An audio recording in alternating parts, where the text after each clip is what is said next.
Okay, it's day 114, and Donald Trump Jr. here tweeted out about this guy named George Toscas.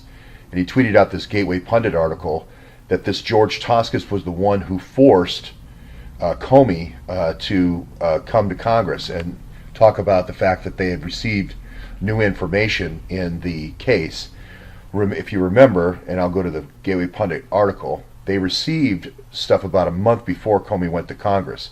They received stuff on September the 28th. September the 28th is the big date here. And this is where they get informed of, hundreds of thousands of emails. Oh boy, that's not good. This is, what are we going to do? We're 6 months out from the election. So it looks like, Strokes wants Lisa Page here to go grab some kind of product.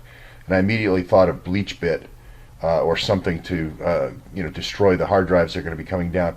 But anyway, they say Toscas now aware the New York division has the Hillary Clinton Huma emails. So Toscas is aware, and then who else knows? Andy is aware. George called me tonight, and it's like, okay, about a letter. And then Stroke says, a letter to who? And Lisa Page responds, Congress. And then got it, F them. Like, oh boy, we're going to have to go to Congress on this. This isn't good. This is forcing our hand here to go to Congress. So I started looking at saying, where is this guy, George Toscas? And he works for the Office of Boards and Divisions. And the FBI and DOJ, is divided into these offices. And then there's these criminal divisions that they're organized. So there's offices overseeing kind of staff across everything. And then there's these criminal divisions in different parts of law.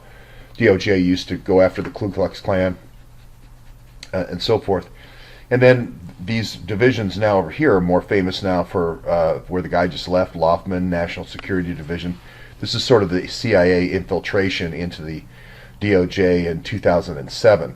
And really where we start with all the problems, because as soon as National Security Division comes in, it seems like all these other agencies and offices get turned toward gangs for security. And I'll go into that later. But you can take prisons, and you can take your trustees in your prisons and say, hey guys, you're the new gang leaders, and you be responsible for managing your gang. We'll use ATF in overseeing your gang, just in case anybody gets out of line, and we'll give everybody a DEA territory, just like the old British Raj used to do in India and different parts of the British Empire. Okay, here's your Queen's Commission for the drugs coming back and forth, the opium derivatives. I'm not saying the Ku Klux Klan traded in quinine and opiate-based products yet, but I might get there. But anyway, you can see that this is the office. They're in the Justice, the contracting officers in the Office of Boards and Divisions, OBD they call it. And these folks, contract straight out for the trustee program. So if you wanted to put all your Bureau of Prison trustees and make them gangs for security, you'd run it right through Office of Boards and Divisions. Okay, he is a lawyer, this guy, George Toscas, and he has got remarkably little information. He was in Billings, Montana before he came to Virginia, which is interesting, by way of Chicago. Just interesting, very interesting, how he made it. So I'll leave it there, but I think this George Toscas is going to be a bigger part of the story for this type of activity, for gangs for security, G4S, and trustees.